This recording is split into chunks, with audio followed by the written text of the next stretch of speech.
Do you have sciatica, and when you're on the rowing machine or when you get off the rowing machine, it just acts up and bothers you? Or do you have some back pain, hip pain, or something going down your leg before, during, or after rowing? This video is for you. My name's Amanda Painter. I'm a physical therapist and a rowing coach, and I just wanted to hop on and share some things that I see commonly with people who come into the clinic, who I see who have these types of symptoms, but they love to row. So I'm going to give you some modifications, and I'm going to give you some things that you can try to do before or after you're rowing to try and help you out.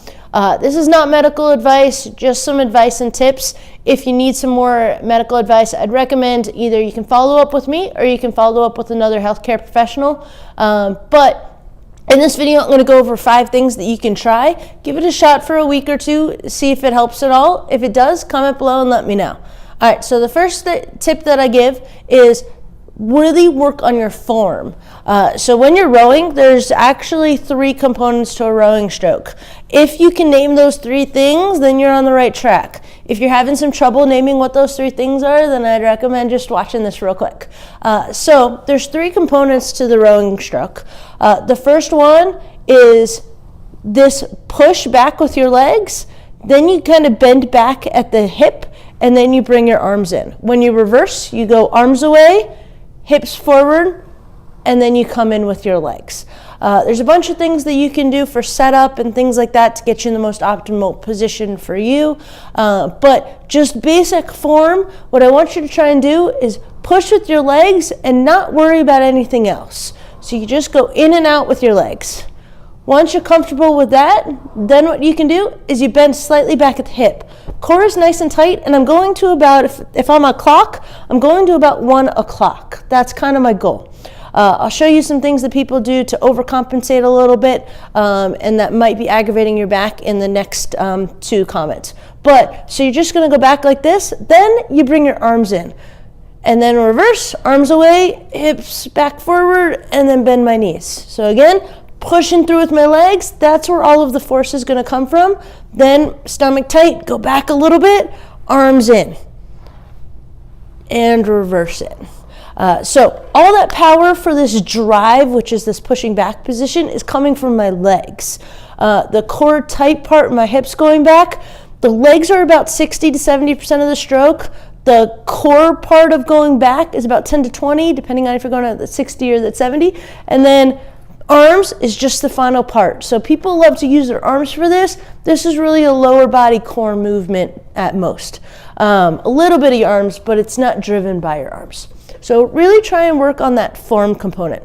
The second, and I've got some other videos that you can see that really go over the form in more detail. The second thing that I recommend is some things that people often do. So if you happen to be rowing and you're doing these things, then you might want to go back and look at your form. But these are some of the things. So one is, if I'm going to push back with my legs, some people say legs first and their butt juts out like that. Now I've changed my hip position to be more forward. And remember, the first part is my hip is actually staying stationary, then I'm going back. So I don't want you to think about keeping your arms here when you push back. I want the connection between, you should have some tension set between your shoulders and this handle so that when I push back, I'm going to be coming back with my arms. My arms aren't going to be staying in front of me. They're moving with my body. So my hip position shouldn't change to keep me here. So none of this. Instead, we're going to get that connection to our shoulders through our hands. We're going to push back and bring the arms with us, but I'm not bending my arms yet. That's the first thing. The second is actually people will lead with their backs, which puts a lot of strain on that back and those nerves. And what happens is they'll go and they'll push back, but instead of pushing with their legs first, they'll start to lean back first. And remember, that's the second part of the movement, not the first. So no leaning back and then pushing. I want you to push with your legs. Once your legs get straight, then you go back. So stomach tight that whole time and try not to lead with your back. This is opening your back up too early. So really keep that core tight. Try not to move at this position yet until you get back here. That's the second one. The third thing, the third and the fourth are some stretches you can do to help out. So if you're getting the stuff down your leg, oftentimes there's a little muscle here called your piriformis, and sometimes that nerve just gets caught when it's going down.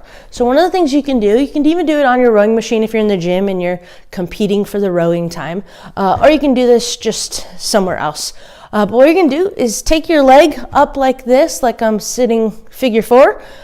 I'm gonna bring my hand down here. I'm gonna reach up and across like I'm bringing my knee towards my opposite shoulder. Try not to twist your body. Try and keep your body shoulders pointed forward, and just come up and across. Hold this for 15 to 20 seconds and then do it on the other side. Now with this, you don't want to feel an intense stretch in that butt. You want it to feel nice and gentle. Otherwise you might end up aggravating the nerve a little bit more. So pay attention to that when you're doing that. Same rule goes, don't overdo it for this next stretch. For this next one, if you do it over here, you're gonna slide. So come all the way down to this edge. Push your your leg out in front of you. Scooch forward so that you can actually lean forward a little bit. My leg's gonna be straight. Relax your foot.